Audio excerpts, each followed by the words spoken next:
Okay so hello everyone. आज का जो हमारा टॉपिक है वो है थीटा। इससे पिछले वाले वीडियो में मैं आपको डेल्टा पढ़ा चुका हूँ, तो आज हम पढ़ेंगे थीटा। ठीक है, तो अगर आप ऑप्शन ट्रेडिंग में नए हैं या अपनी समझ को गहरा करना चाहते हैं तो यह वीडियो सिर्फ आपके लिए है ना। जो अपना इंडियन शेयर मार्केट है उसमें ऑप्शन ट्रेडिंग का जो ट्रेंड है ना वो बहुत ही ज़्यादा तेज़ी से है ना ट्रेंड में आ चुका है। और मतलब अधिकतर लोग यहाँ पे मतलब इंडियन शेयर मार्केट में ऑप्शन ट्रेडिंग ज़्यादा ही करते हैं। ठीक है, तो इसमें आपको अगर मास्टरी करनी है ऑप्शन ट्रेडिंग में तो आपको जो ऑप्शन ग्रीक्स है उसके अंदर डेल्टा थीटा तो मतलब समझना पड़ेगा, क्योंकि ये मतलब बहुत ही ज़्यादा इम्पोर्टेंट टॉपिक है हमारे इंडियन शेयर मार्केट के ऑप्शन ट्रेडिंग में। ठीक है, तो थीटा क्या होता है बेसिकली। जो हमारा थीटा है वो थीटा जो है वो हमारे ऑप्शन का एक जो ग्रीक पैरामीटर होता है ना वो ये दर्शाता है कि समय जो हमारा टाइम जो निकलता जाता है ना तो उसके साथ साथ हमारे जो ऑप्शन की वैल्यू है ना वो घटेगी या फिर बढ़ेगी। ठीक है, आई होप आप लोग समझ गए होंगे। नहीं समझे तो वापस समझाता हूँ। जैसे मान लीजिए कि आज है ना ये एक प्रीमियम है 100 रुपीज़ का। ठीक है, और ये आपकी स्ट्राइक प्राइस है ना। और ये एक स्ट्राइक प्राइस है, ये है ना। इन सब ये सारी हमारी स्ट्राइक प्राइस है। तो मान लीजिए ये जो हमारी स्ट्राइक प्राइस है ना इसकी वैल्यू है अभी 100 रुपये एटीएम पे है ना। तो हम जैसे जैसे न एक्सपायरी नज़दीक आती जाएगी ना वैसे वैसे इसकी है ना वैल्यू कितनी होती जाएगी 90 80 है ना 70 60। और मतलब जब तक एक्सपायरी ख़त्म होगी ना जब तक या तो ज़ीरो है ना 0.5, या फिर अगर मार्केट अच्छा है अच्छे ट्रेंड में है ऊपर की साइड है मतलब बढ़ते हुए में है तो है ना इसकी वैल्यू हो जाएगी 200 है ना 300 400 500 जितनी भी हो सकती है उतनी हो जाएगी। ठीक है, और अगर आप लोगों को समझ में ना आए तो आप वीडियो को वापस से पीछे करके देख सकते हैं। ठीक है, तो जो हमारा थीटा है ना उसको बेसिकली जो लोग बाग बोलते हैं ना जैसे थीटा डी के हो रहा है अपनी पोजीशन को क्लोज करें या फिर टाइम डी के हो रहा है तो वो इसी को बोलते हैं थीटा डी के और टाइम डी के दोनों एक ही चीज़ है। ठीक है,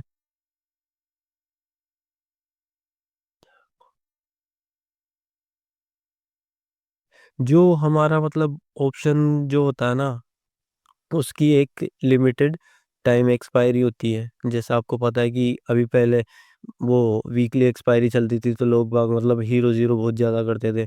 तो लेकिन अब जब सेबी वालों ने वो वीकली एक्सपायरी बंद कर दी और ओनली मंथली एक्सपायरी है तब हमारे जो प्रीमियम है ना वो मतलब थोड़ा धीरे धीरे कम होंगे, इतनी जल्दी डिके नहीं होंगे।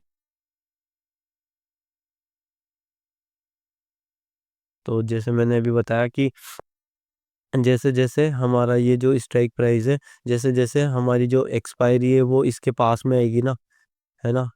तो मतलब जैसे जैसे आज मान लीजिए कि आज 26 है ना, और जैसे इसकी एक्सपायरी है फर्स्ट को है ना।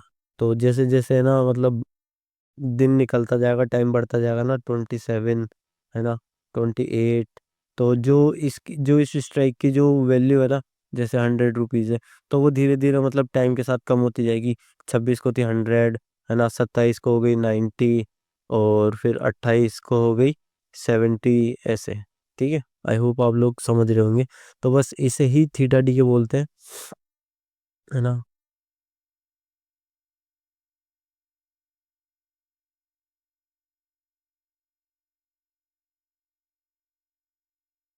जो हमारा थीटा ना उसका मतलब हमारे इंडियन मार्केट पे क्या जो नेगेटिव इफेक्ट है वो क्या इफेक्ट पड़ता है कि है ना ये जो मतलब ऑप्शन जो होल्ड करते हैं ना ये हमेशा उनके अपोजिट में ही बिहेव करता है।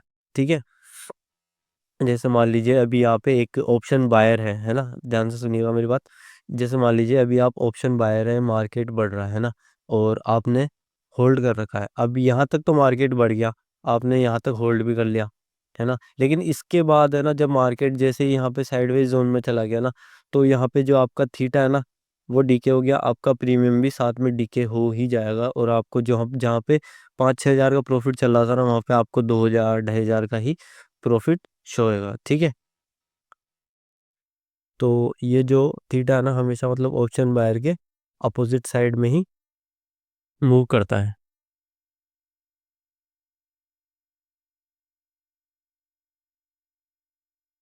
ना। तो बेसिकली जो थीटा होता है ना, वो हमारे मतलब एक तो होता है इन द मनी, है ना, एक होता है एट द मनी, और एक होता है OTM, out of the money. अगर आपको मतलब इन तीनों के बारे में पढ़ना है तो आप ऑप्शन चेन की जो फर्स्ट वीडियो है ना, आप वो चेकआउट कर सकते हैं। मैंने उसमें बताया कि in the money, at the money और आउट ऑफ द मनी क्या होता है, ठीक है।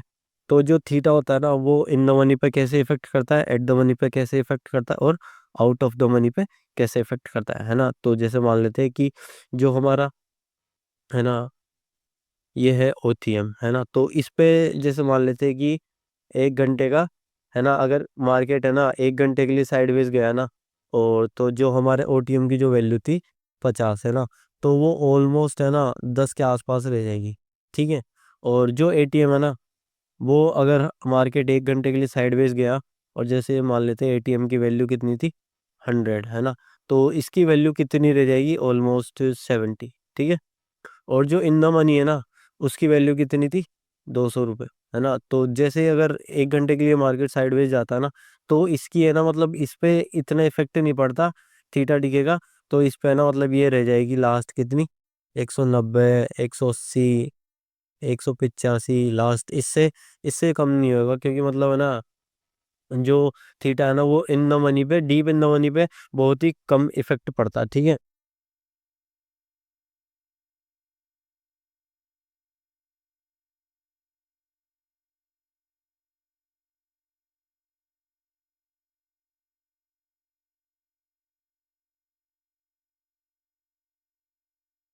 तो मैं अब आपको थीटा डीके के कॉन्स और प्रोस बता देता हूँ, मतलब जो लाभ और हानि होते हैं वो बता देता हूँ, है ना।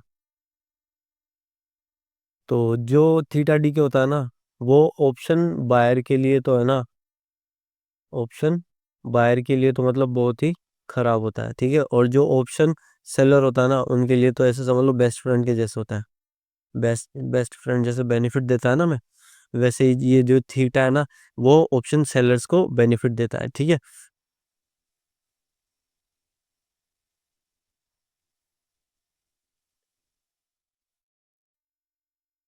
तो जैसे मैंने अभी बताया कि अगर मार्केट साइडवेज है, तो ऑप्शन बायर को तो लॉस होगा ही होगा, है ना। और जो ऑप्शन सेलर है ना, तो वहीं पे साइडवेज मार्केट में ऑप्शन सेलर को प्रॉफिट होगा, ठीक है। और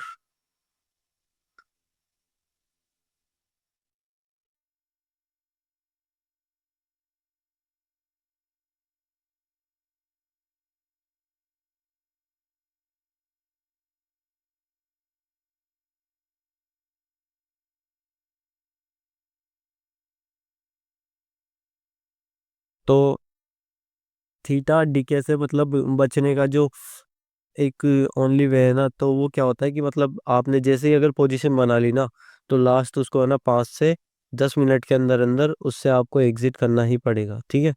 5 से 10 मिनट के अंदर अंदर आपको एग्जिट करना ही पड़ेगा। आई होप आप लोग समझ रहे होंगे मैं क्यों 5 से 10 मिनट के लिए बोल रहा हूँ, क्योंकि मतलब जो थीटा डी के होता है ना, वो एक्सपायरी वाले दिन बहुत ही तेजी से डीके होता है, अगर आपने एटीएम या ओटीएम बाई किया है तो, ठीक है। अगर आपने इन ने भी बाई किया है तो ठीक है, लेकिन उस पर भी इफेक्ट डालता है, लेकिन इतना नहीं डालता। तो आपको जो ऑप्शन ट्रेडिंग होती है ना, उसमें आपको लास्ट 5 से 10 मिनट तक ही काम करना होता है, ठीक है।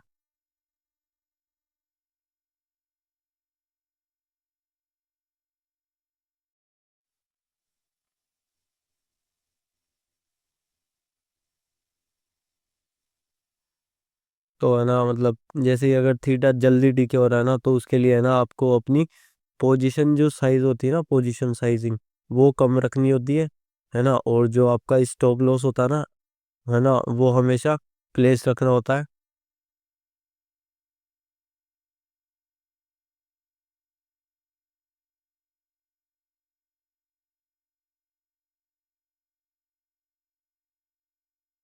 तो आपको पता ही है जैसे कि मतलब जो हमारे स्टॉप लॉस होता है वो हमें हमारे जो हैवी लॉस होता है ना, ह्यूज लॉस जो हो जाता है उससे बचाता है हमें हमारा स्टॉप लॉस। तो आप लोग मतलब जो थीटा डीके से बचने के लिए ना कॉल स्प्रेड्स भी बना सकते हैं। तो जो कॉल स्प्रेड्स होती है ना वो मैं मतलब आपको आने वाली कुछ वीडियो में, जिसके अंदर एक सीरीज लाऊंगा मैं स्ट्रेटजी नाम की, जिसके अंदर मैं आपको बता दूंगा कि कॉल स्प्रेड्स और पुट स्प्रेड्स कैसे बनाए जाते हैं, है ना। तो उसी के अंदर जैसे मतलब कैलेंडर स्प्रेड हो गया, बुल स्प्रेड हो गया, और बेयर स्प्रेड हो गया, है ना। तो ऐसी बहुत सारी स्ट्रेटजी बताऊंगा मैं आपको, जिससे आप लोग मतलब थीटा डीके से भी बच सकते हो,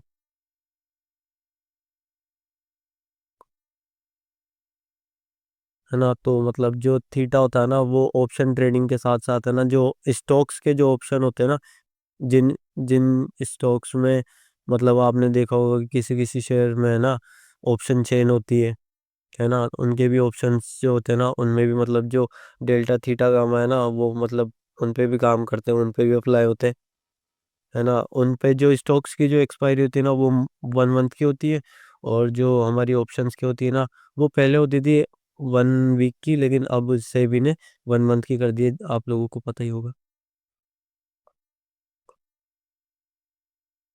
और जो एक्सपायरी का जो दिन होता है फिक्स, जो लास्ट एक्सपायरी का दिन ही होता है, उस दिन मार्केट में मतलब उस इंडेक्स में या फिर उस स्टॉक में है ना वॉलेटिलिटी ज़्यादा होती है, तो हमें उस दिन ट्रेडिंग नहीं करनी चाहिए। मतलब जिस इंडेक्स की एक्सपायरी है ना, आपको उसमें तो ट्रेडिंग बिल्कुल भी नहीं करनी चाहिए, ठीक है।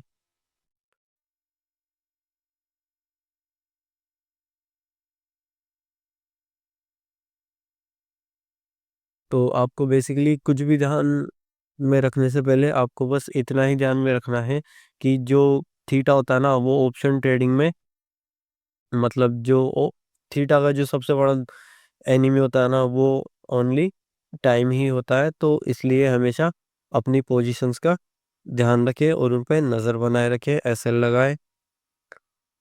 और अगर आपको ये वीडियो पसंद आया तो इसे लाइक करें और शेयर करें, और हमारे चैनल को सब्सक्राइब करना ना भूलें।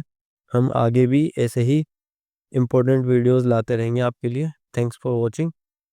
और इससे अगली वीडियो में मैं आपको गामा, वेगा और option buying versus option selling बताऊंगा कि कैसे करते हैं और कौन सी बेस्ट है, किस में ज़्यादा प्रॉफिट होता है और किस में ज़्यादा लॉस होता है, ठीक है। मिलते हैं नेक्स्ट वीडियो में।